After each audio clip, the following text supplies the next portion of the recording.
in today's world. We're dealing with issues in life, and especially at this time, people have lost their jobs, and we're dealing with this coronavirus or COVID-19.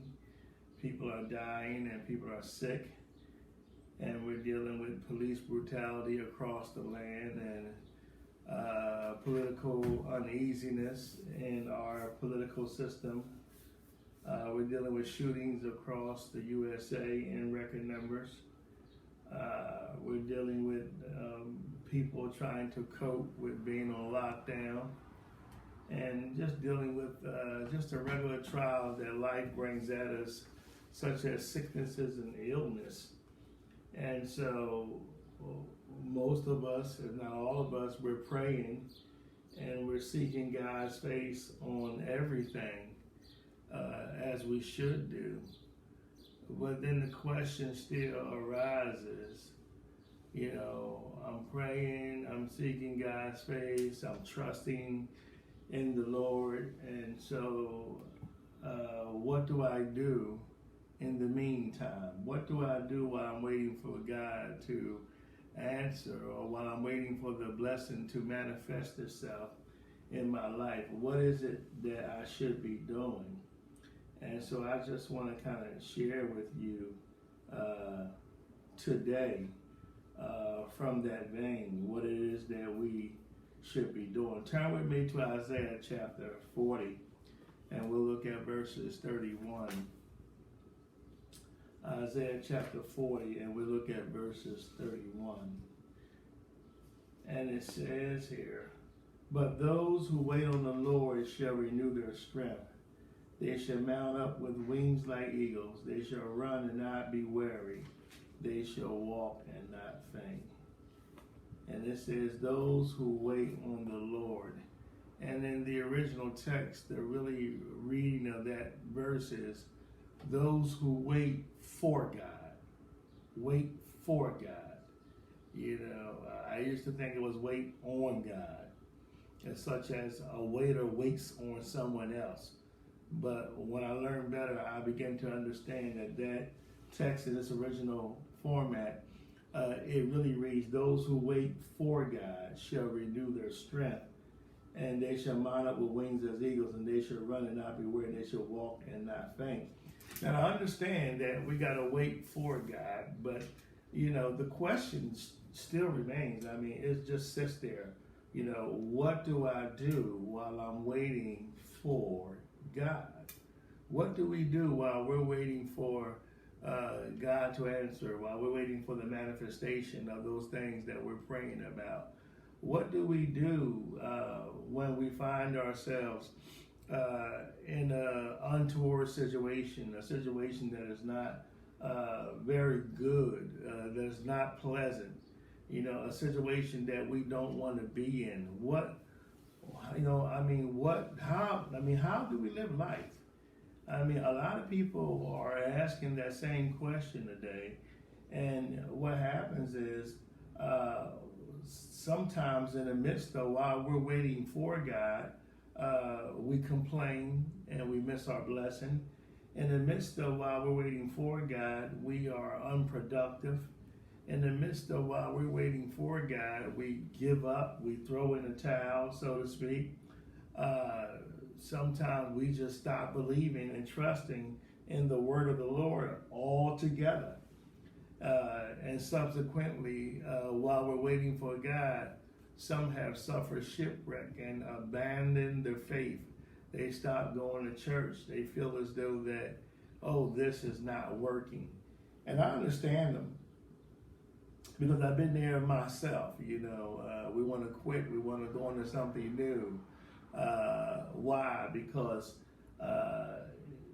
sometimes waiting for God will place us in some of the most difficult circumstances and some of the most unpleasant places that one could ever find themselves while they're waiting for God. But I got good news for you today. I want to help you out on what you should do while you're waiting for God. Turn with me to Lamentations 3 and 25. Lamentations 3 and 25. Lamentations, the book of lament. And it's been recorded in some circles that Jeremiah is the author of Lamentations. And in 3 and 25, Jeremiah writes, "The Lord is good to those who wait for him." The Lord is good to those who wait for him, to the soul who seeks him. It is good that one should hope and wait quietly for the salvation of the Lord. It is good for a man to bear the yoke in his youth. So Jeremiah tells us in the book of Lamentations that the Lord is good to those who wait for him. So we understand here that it is a benefit for you and I to wait for the Lord. That the Lord is good to those folk who actually wait for him. But still, the question, I don't think we can get away from it, is what do we do while we're waiting on God? How do we live? How do we act?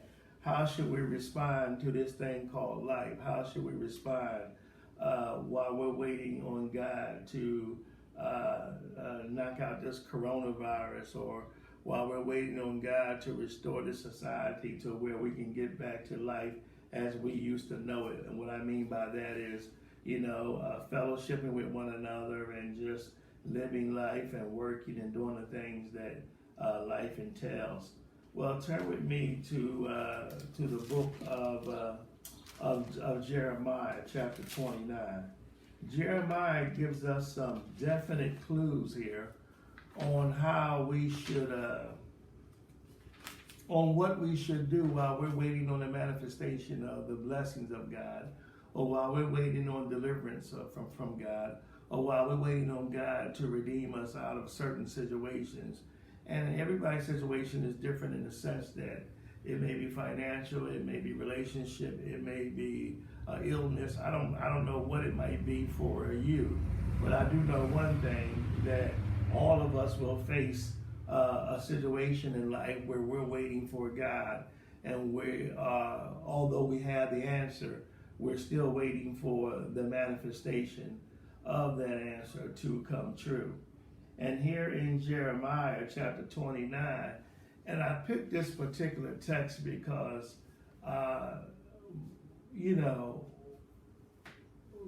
this text is really rich with truth. But what happens is most people run to Jeremiah 29 and 11. And that's where they skip everything else in Jeremiah. And they really skip the things that they should know. Not that Jeremiah 29:11 isn't right, but that's very good too. For it says, "For I know the thoughts that I think towards you, say the Lord, thoughts of peace, not of evil, to give you a future and a hope." And then they stop there, and they forget the rest of it, But what I want to do tonight is, that Jeremiah 29:11 is a response. Is not just a statement, but it is a response to the nation of Israel, who have found themselves in Babylonian captivity. And guess what? They're waiting on the Lord. They're waiting for God, and so they find themselves in this peculiar situation here, and they're waiting for God to deliver them. They believe that God will deliver them, and they're waiting for God to deliver them. And so they suffer the same question that you and I do. What do we do while we're waiting on deliverance? What do we do while we're waiting on God to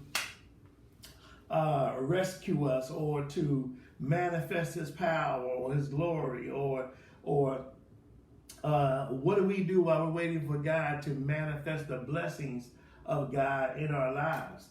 And so, again, what happens is we miss it because we start at 11 because, sometimes we only want the good part, we only want the part that talks about God blessing us.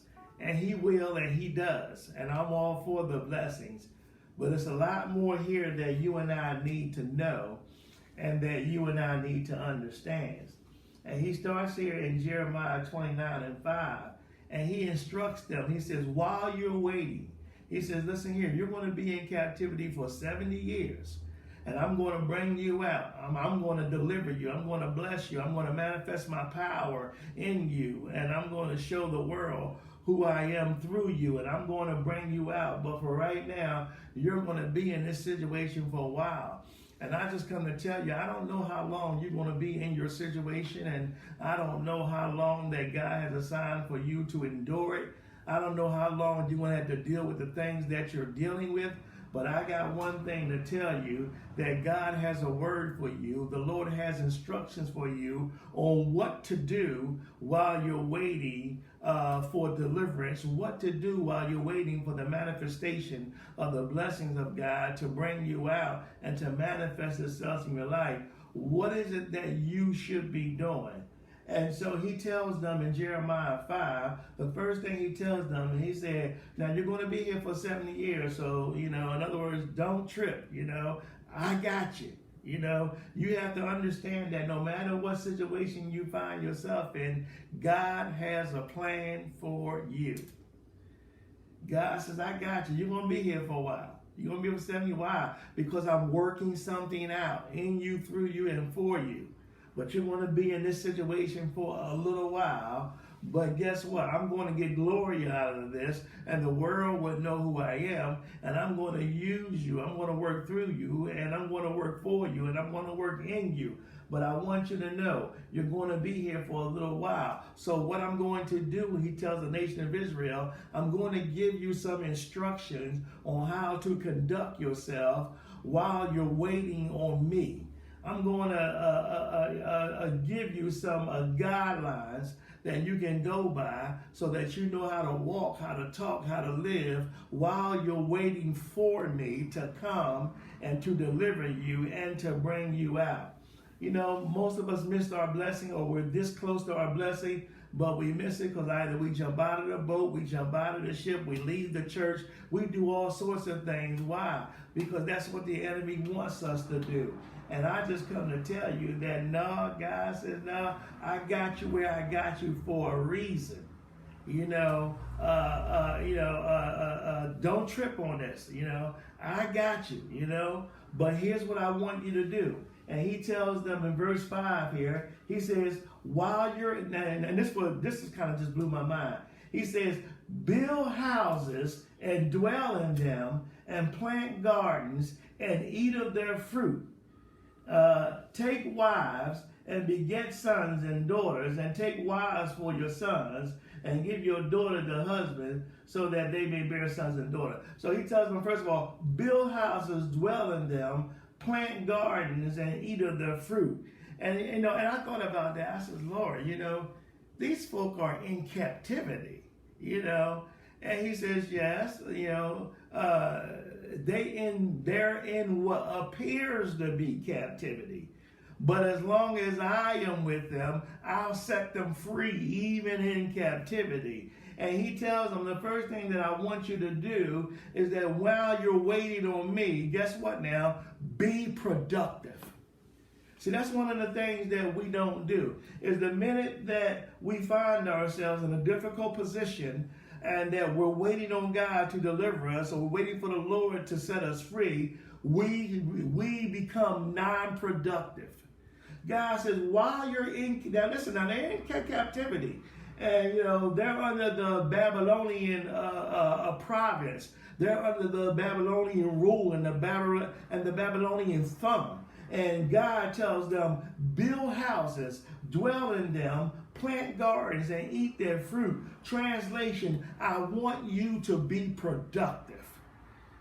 My deliverance is coming. I'm going to set you free. I'm going to do just what I said that I would do. My word will not return unto me void. We'll get down to the thoughts I think in a minute. But see, we want to jump there, but we don't. But we need to go to verse 5 first and deal with what we're supposed to be doing, because we'll never get to verse 11. So we need to understand this. We need to be productive. When you find yourself in a hard hard spot or in a tough spot and you're waiting on God, guess what?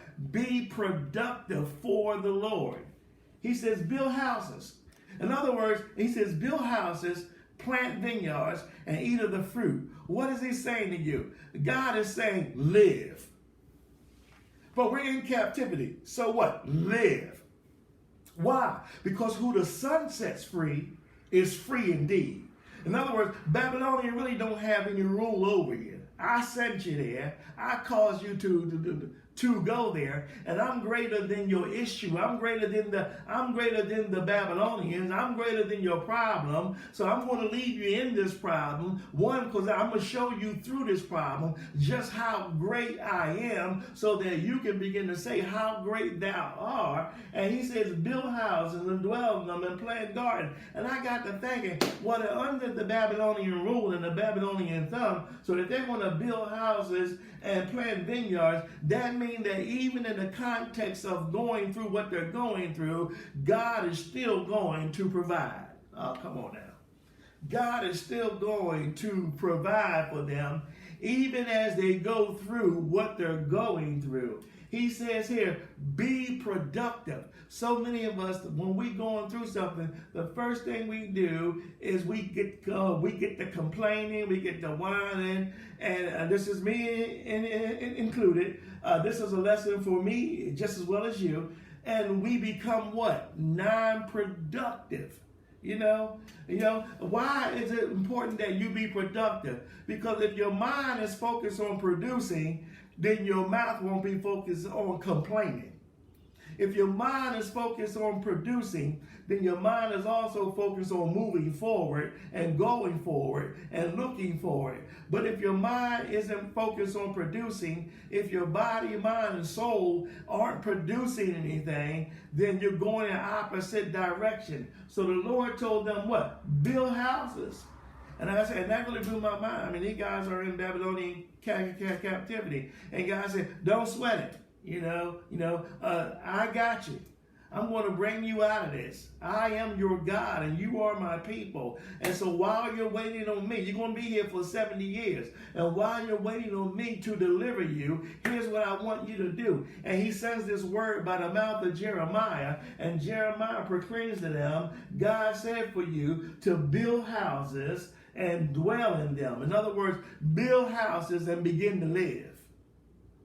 God wants you to live. Even though you're going through a tough situation, he don't want you to stay in the bed. He don't want you to stop, getting up, getting dressed, fixing yourself up, combing your hair, taking your medication. I know you're going through some other health issues, but the Lord's told me to tell you, live. Don't you dare stop living. He says, no, you build houses and you dwell in them. You live in them. You plant vineyards and you eat of its fruit. In other words, he says that you still need to sustain the life that I gave you while you're waiting on me, while you're waiting for me to deliver you out of your hardship or to deliver you out of your trouble. Most time when we're going through, what we do is we focus on the hardship and we focus on the trouble, and guess what? Subsequently, we stop living. We really stop living. And God has sent me here to tell you that while you're in your own private Babylonian, then he wants you to build houses and plant vineyards and eat of his fruit. He wants you to be productive. Productive. And then not only that, look what he says here in verse 6. Not only do I want you to be productive, but take wives, beget sons and daughters, and take wives for your sons, and give your daughters to husband. Watch this. So that they may bear sons and daughters. Watch this. That you may increase there and not diminish. I was like, wow. Now these folks are in, again, captivity, under Babylonian rule, under Babylonian authority. And God's showing them that Babylon is not the authority. I am the authority. And even in their house, good God Almighty, even in their land, I'm going to show them something, They think they don't understand what kind of God that I really am. They think because I allowed them to overtake Jerusalem and burn down the walls of the temple, they think because I allowed them, they didn't do it. I need them to understand they didn't do anything that I haven't allowed them to do. And they don't understand that I'm a God that's all over the world. I see myself coming and I meet myself going. I am a God who is omnipresent. I'm a God who can sustain my children no matter where they are. And they think because I allowed them to burn down the temple and to destroy the walls of Jerusalem that I'm not God. But I'm going to show them a thing or two. I'm going to allow my children to come into your land. Come on now, which is really mine anyway. But I'm allowing my children to come into your land, and I'm going to cause them to build houses, and I'm going to cause them to plant vineyards and eat of the fruit of the vineyard, and I'm going to cause them to give their sons and daughters in marriage and bear children, and I'm going to make them increase in captivity. Good God Almighty.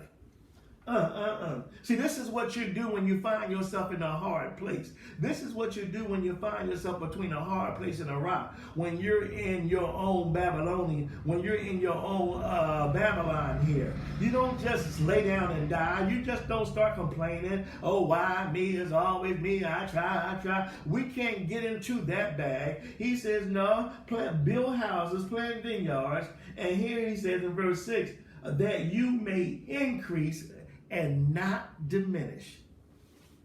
God has no plan for you to diminish. But I'm going through, I know. But you won't diminish. Even in the fact that you're going through, God's going to increase you. David said it like this. He prepared a table before me in the presence of my enemies. God didn't remove the enemies, but I'm going to increase you in front of your enemies. I'm not going to take you out of Babylon, but I'm going to increase you in Babylon. I may not give you another job, but I'm going to feed you without a job. I'm going to increase you without a job. I'm going to have you buy a car or house without a job. You know, and so he tells them, not only do I want you to be productive, but I want you to increase, and he says, and not diminish. So we got to think, well, how do we diminish? When we fail to build, when we fail to plant, and when we fail to increase or to multiply. You know, this is why God gives them specific instruction through the mouth of Jeremiah. And he says, build houses and dwell in them, plant gardens and eat of the fruit, make sure you take wives and beget sons and daughters, and and give your sons and daughters to husbands and wives, and let them have babies, that you may be increased there. What? You mean to tell me, God, we don't have to wait till we get back to Jerusalem, to our homeland, to increase? God says, no, because all the land belongs to me. I'm just letting the Babylonians have it at this time. But I need to show them what kind of God that I am.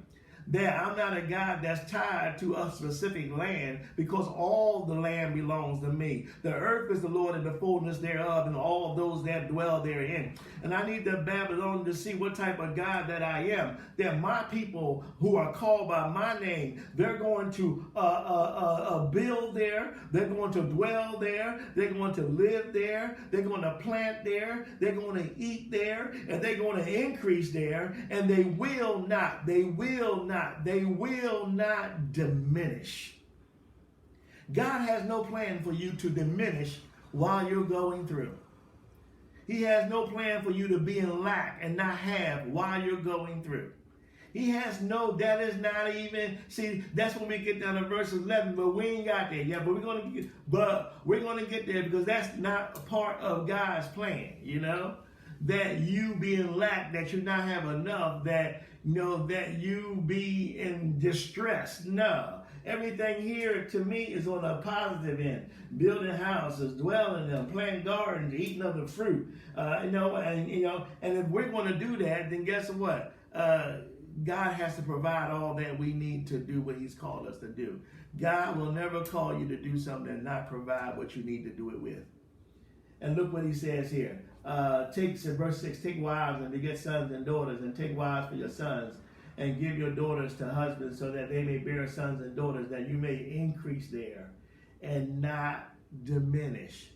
I know you're going through, but you will not diminish.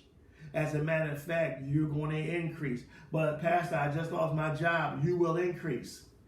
Well, Pastor, I don't know how I'm going to pay it. You will increase. I guarantee you this. You will increase. Thus saith the Lord. You know, I know you're in a situation right now that is unpleasant and you might not want to be there. I know you're in a relationship and you think, well, I can't take it another day. But I come to tell you, stay, because God is going to turn that thing around. Late in the midnight hour, God will turn it around and it's going to work in your favor. You will increase and you will not diminish. As a matter of fact, your relationship will flourish. Just trust in the Lord and, lean not to your own understanding.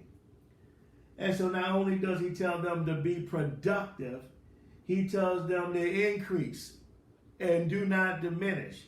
Now that's kind of crazy. You mean to tell me God is telling me to increase at a time when I'm going through something? Yep.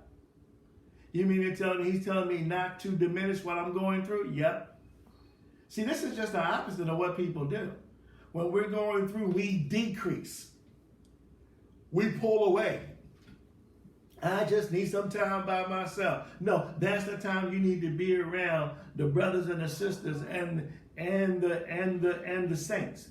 You see, and this is what the devil does. And remember, you watch TV when National Geographic. When the lions hunt, they only look for the ones that are by themselves, the ones who are lonely, the ones who are dejected, hurt, injured, away from the herd. You know, you don't need to decrease, you need to increase. As a matter of fact, I'm going to tell you this. You want to make the devil mad? You lose your job and go out and buy your car just to show the devil, I'm trusting in the Lord, But you just lost your job. You went and bought a car. Yeah, and I know God's going to he's going to take care of me. You know what I mean? So we need to understand. See, sometimes we need to do some crazy stuff. When they told me that I had stage 3 cancer, immediately, first time I went right out. I went out and had me. I went out by myself, and I just had me the biggest dinner that I can find. I said, Lord, I'm going to have a feast. Me and you, Lord, we're going to feast today, and we're going to have joy. Now the natural reaction is to go somewhere and cry and fall out and have a fit. I did that in the doctor's office, but then I shook that thing off. I said, okay, I'm going to show the devil that this ain't going to work, so I'm going to go out and I'm going to rejoice. I'm going to rejoice. I'm going to celebrate with a meal and an honor to my God. But it just told you had cancer, so what? You know what I mean? I'm going to increase and not decrease. And for the believer, we have a habit of decreasing in situations instead of increasing. And not only that, but look what he says here. He said, build houses, plant vineyards, be productive, and increase. And then he says here in verse 7, and seek the peace of the city where I have caused you to be carried away captive, and pray to the Lord for it, for in its peace you will have peace. For thus saith the Lord of hosts, the God of Israel. So he told him not only be productive, not only increase and not diminish, but seek peace in your situation. Now that's kind of hard. I mean, you understand. Now I got to pray for the people that took me into the slavery, took me into captivity, and burned down my city. And you see, good God Almighty, God is dealing with the heart of Israel. And rightly so. I mean, I can understand where they're coming from. I got to pray for these folk. They didn't burn down our churches. They didn't burn down our houses of worship. They didn't burn down the walls of Jerusalem. And now you got me in this position, and you're telling me to seek the peace of the place where I'm being held captivity, because in its peace I will have peace. So I just come to tell you that you need to seek the peace in your situation. Whatever situation that you're in, You need to seek peace in it. You need to find how to live peacefully in it. And one of the ways that I discovered how to do that, guess what? This is true. And I just learned this recently, is I learned how to be grateful for whatever stage I'm in. Paul says I learned to be content. I'm saying the same thing, I'm just using a different word. I learned how to be grateful, you know. I learned how to be grateful if I'm growing old and have some health problems. I want to grow old gracefully. That don't mean I grow old without health issues. It just means that I'm grateful and full of grace as I grow. You know, whatever stage that life has me in, I want to have a grateful heart, a grateful spirit, a grateful mind, a grateful soul. I just want to be a grateful person. And that's one of the ways that you seek the peace of where you're at. You know? Why? Because if you're not at peace, you can't seek the peace of your situation. You can't bring peace to it if you're not at peace. And God told them, seek the peace of the city. And then God let them know, where I've caused you to be carried away. Put this one on me, God says. This is on me. Because Babylon ain't big enough to deal with you. You know, I've just allowed this to happen because I want to do something in the eyes of the Babylonian. I need to show them what kind of God that you serve. And so I'm going to allow them to bring you there. But once they get you there, they're going to wish that they hadn't, because you're going to grow. You're going to build houses. You're going to build vineyards. You're going to prosper. You're going to be productive, and you're going to increase, and you're going to fill the land with my goodness and with my word, and the God who I am would take over Babylon, you see here. And he says, and while you're there, seek the peace of the city. You know, in other words, pray for the city. You know, seek the peace. Seek the peace of your situation. Pray over your situation. And guess what? Be peaceful in it. In other words, just be grateful. I ain't saying you got to be happy about it, but you know what?